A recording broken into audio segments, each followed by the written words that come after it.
Hey guys, welcome back. This is a special video for all CAT aspirants out there. All of you going for CAT over the next year, or in fact, this is a video which is relevant for any CAT aspirant I've talked to for the last 10 years, and will be relevant for going forward into the future. And it's a very important topic I'm bringing to you. So, without any further ado, let's straight away go into the topic for the day. And I have mentioned this in my earlier videos, etc., that blitz solving is very critical in CAT, and it's not just CAT; it's actually in any competitive exam. So there are times when you inside an exam. I mean, let's say if you're a person who's literally solving a question every 2 odd minutes. Let's say if you're solving a question every 2 minutes in an exam, and I'm just giving you a hypothetical situation. Let's say you're talking about a student who's solving a question every 2 minutes, or maybe solving a question every 2.5 minutes. Let's say we talk about the CAT pattern, and we're talking about somebody attempting 16 questions in 40 minutes, and attempting 2.5 minutes per question. If this person, obviously, if he wants to improve score improvement ka to ek hi rasta hai. There's only one way: you increase attempts and you increase accuracy. Actually, two ways: you either increase attempts or you increase accuracy. It's not no rocket science ki score kaise badhta hai. तो अगर the student can actually take his attempts to 18, 19, increase his score by two, 3 attempts, or increase his attempts by 2, 3, his score will automatically go up. So this becomes very crucial in your specifically in the last phase of CAT prep, when you are close to the finish line, and when you're trying to develop your scores, or take your scores up, which a lot of you will be when you're watching this video. So one way to improve your speed is that you keep, instead of solving 2.5 minutes per question, you start solving 2 minutes per question, or 2.2 minutes per question. But then that's not so possible. You cannot do it on every question. But the other way to do it is what I refer to as blitz solving, that you see here. So what do I mean by blitz solving? So if I'm a 2.5 minute solver of a question, and I can do a specific question, let's say 1.7 minutes, that means I'm roughly 150 seconds per question. Instead of that, I can do a question in around 100 seconds. This would mean a blitz solving experience. And what that will do is, if I can find 7-8 questions during my exam, 7-8 questions during my exam in the entire paper, where I can do this kind of blitz solving, my scores, my attempts will automatically go up, and if my attempts go up, needless to say, my scores will automatically start going up. So blitz solving is very important in the CAT, and this video is not just a strategic video. I'm also showing you that blitz solving also means at some points in your solving process, being a little bit smarter than the question setter, introducing some smarter process of solving, and being a little bit innovative with your solutions. So here I've picked up a question for you, where I'm talking about. We already talked about why blitz solving is important. Here I picked up a question for you, where I tell you that sometimes it's unconventional thinking that allows you to do blitz solving inside the exam. So here's a question from CAT. It's geometry. That's the flavor of what I'm doing these days everywhere.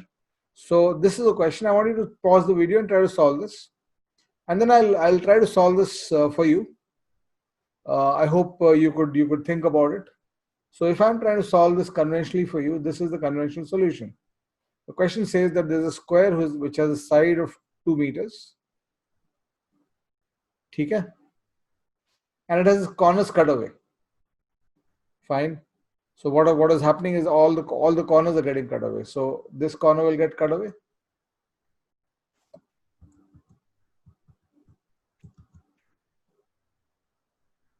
This corner will get cut away. And this corner is cut away. And that corner is cut away. This is what has happened. I mean, I know This figure is not exact, but you get the general drift of what I'm saying. And these are cut away in such a way so as to form a regular octagon with all sides equal. So that means that if I make a cut, let's say of A units, then and this is also A, then this value is 2 minus 2A. And the same value is also, by Pythagoras theorem, on this triangle. You can see that this value is essentially A root 2. So basically what's going to happen is 2 minus 2A is equal to, because it's a regular octagon, you're forming a regular figure, or you're making a regular octagon which with all sides equal. The side which you see as 2 minus 2A in this figure, this side, and the side you see on the side, on this diagonal, on this slanted side, these two should be equal. So the next step is 2 minus 2A is equal to A root 2. So the value of A will come out as 2A plus A root 2 is equal to 2. And you need to be careful while solving this. So this will start taking a little bit of time. So the value of A will be A into 2 plus root 2 is equal to 2. So the value of A comes out as 2 upon 2 plus root 2.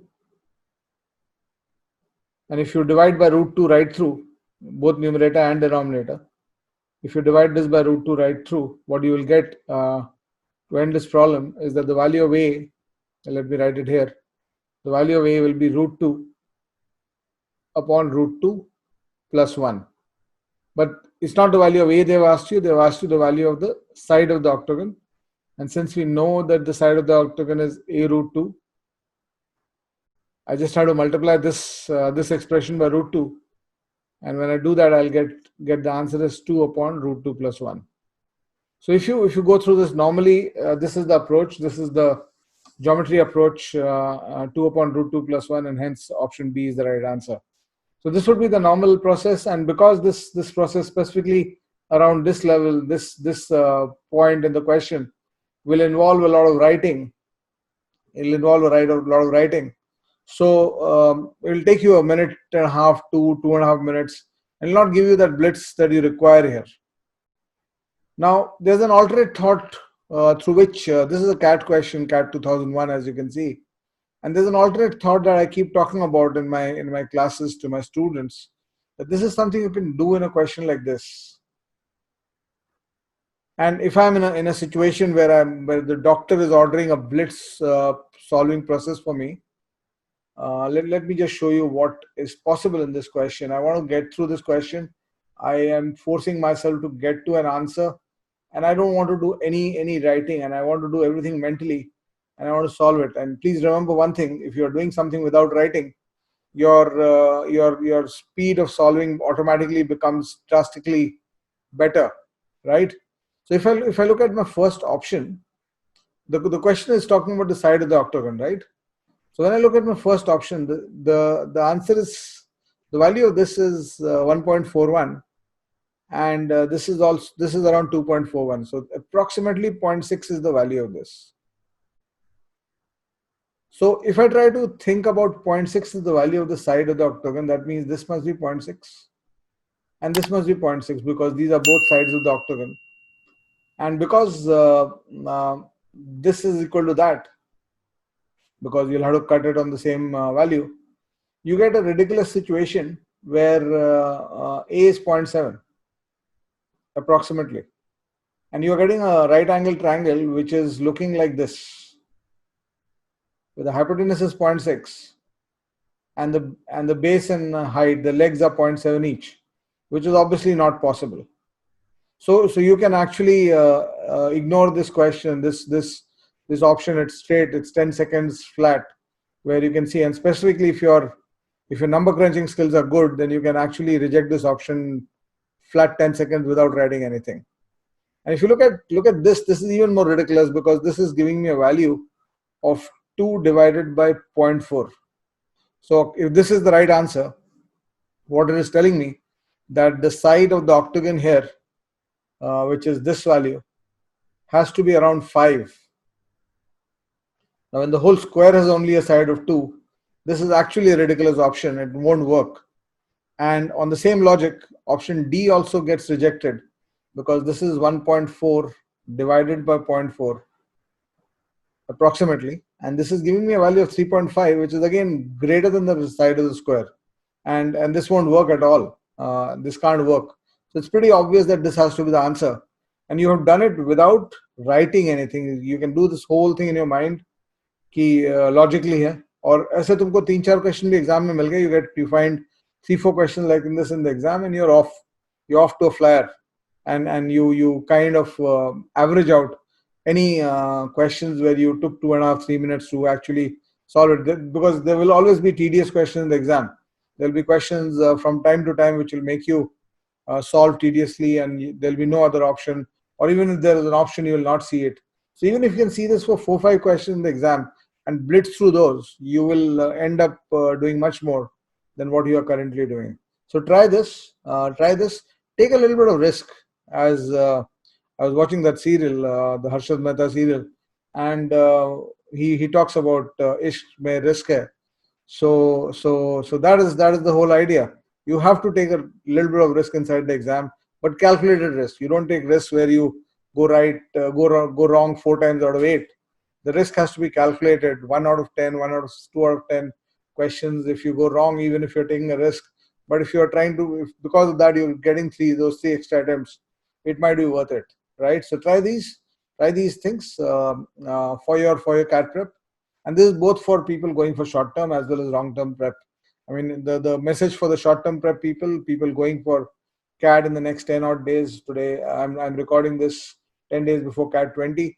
So for you guys, the message here is that you have to try to find those cases or those chapters or those question types which allow these kind of blitz for you, where you can take the initiative, take the bull by the horns, and solve faster without making errors. And for those of you going for CAT 21 and later, or watching this video later in a longer period construct, the advice from my side and from the 100 percentiles viewpoint is that you try to build enough areas in your sections, in each of the sections, where you have the capacity to blitz through questions and where you can take these kind of risks, these kind of calculated risks. I say, this question mein, if I solve it this way, there's absolutely zero risk. I can bet my life on the answer with that thought process, right? So please look out for these. There are a lot of these happening every year in the CAT, and if you can find a few, that's what people like me do inside the exam. We not necessarily solve every question the donkey approach. We look for smarter approaches. You can see the answer. There's so many such cases, and please have a look at some of the CAT problem solving tricks and tips I've given. And also look at some of my videos on the Arun Sharma Academy. Please do subscribe to this channel as well as that, and I'll see you soon with more from my side. Bye bye for now. Thank you so much.